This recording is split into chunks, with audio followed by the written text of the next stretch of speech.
In. Okay, thanks, Beth, and welcome everybody. There are some people's names that I recognize, and so welcome. And I also recognize that some people have things forward. Okay, so I'm going to give you a bit of a background to this entity called OHHRN. We're situated at the University of Ottawa. And so University of Ottawa has some rules around putting French first, so that's why the Roche comes first. But we'll be just using short form OHHRN for the rest. So I just want to give you a sense as to how this came to be in terms of the evolution of what were the ministry-funded health system-linked research units into this new program. It's a new program, but it's recycled.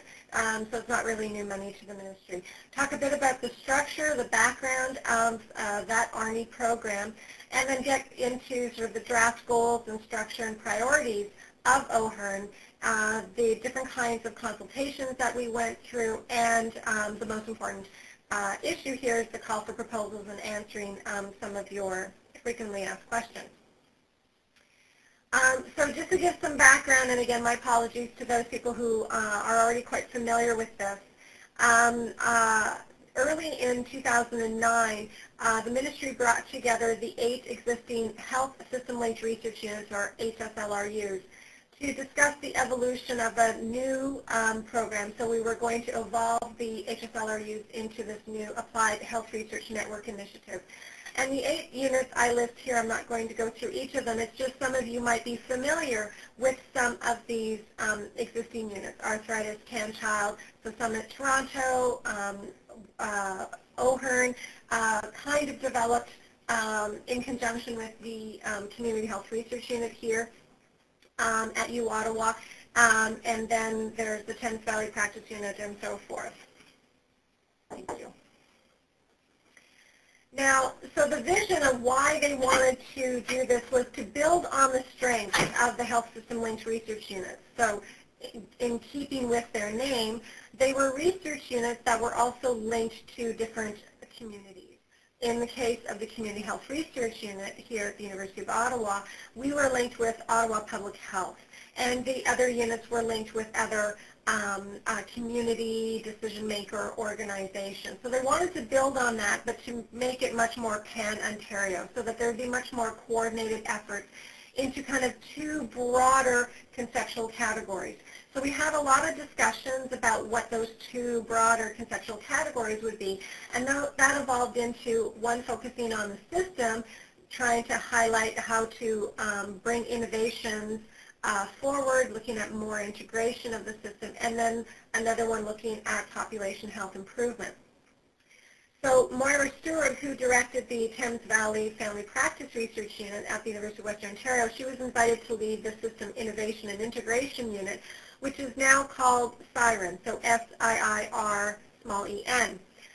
It's a whole, I totally appreciate how many acronyms there are in this presentation, but this is to give you a sense of this whole new world of acronyms. The Population Health Improvement Research Network is what we refer to here as FERN. So the Community Health Research Unit no longer exists. In its wake, FERN was created. So on the System Innovation and Integration side, or SIREN, they decided that they would look at, my apologies here, I tried to close that down. It was decided that their system-focused network would look at 3 research programs. One would be primary care, which was an area that Moira Stewart really wanted to focus in on. Looking at transitions of prevention and care, and that's being led by Jonathan Sussman at McMaster, and he used to head the supportive cancer care unit. So some of the issues that they're initially looking at in terms of transitions and continuity of care from primary to secondary, tertiary care, we'll be focusing on cancer. And then the third one is entitled Systems of Prevention and Care, and that's led by Gina Brown. And she formerly headed the Health and Social Service Utilization Research Unit at McMaster, which focuses a lot on sort of an intersectoral approach. On our side, in terms of population health improvement, and I say ours because I'm the hub lead for the Population Health Improvement Research Network, as well as the lead for the OHHRN. And so there's there's a lot of synergies between those two groups in terms of the sharing of resources that we have here. So I wanted to give you a lay of the land in terms of the background structure of this AHRN program and how we fit into, how OHHRN specifically fits into that one. So on the FERN side, the population health improvement, we have two research programs, one on health inequities, that's co-led by Ron Labonte here at University of Ottawa and Carlos Quinones at the University of Toronto, and then a separate research program on population health interventions, and that's co-led by Jim Dunn at McMaster and Doug Manuel, who is here at the Ottawa Hospital Research Institute, OHRI. So this is the structure, the basic structure of AHRN. We have a provincial steering committee. We have the two hubs that they call it, one on population health improvement and system innovation, and then there's the research program and our researchers and community partners. So that's what we look like. Now, in addition to that two-pronged structure are cross-cutting initiatives. And the one sort of bolded there in red is OHHRN. So the Health Human Resources is considered a cross-cutting initiative in addition to another unit that we have here, Health of Francophone Minorities, here I mean University of Ottawa. And performance measurement is led by Louise Lemus-Charles at the University of Toronto. They're looking at, or in the process of developing two other pan-Ontario research networks which will feed into this AHRN structure, one on multicultural health and another one looking at First Nations, Inuit, and Métis health.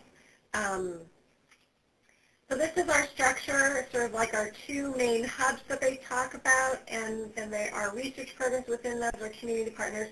And you can see sort of the Francophone team and Health Human Resources are cross-cutting initiatives as well.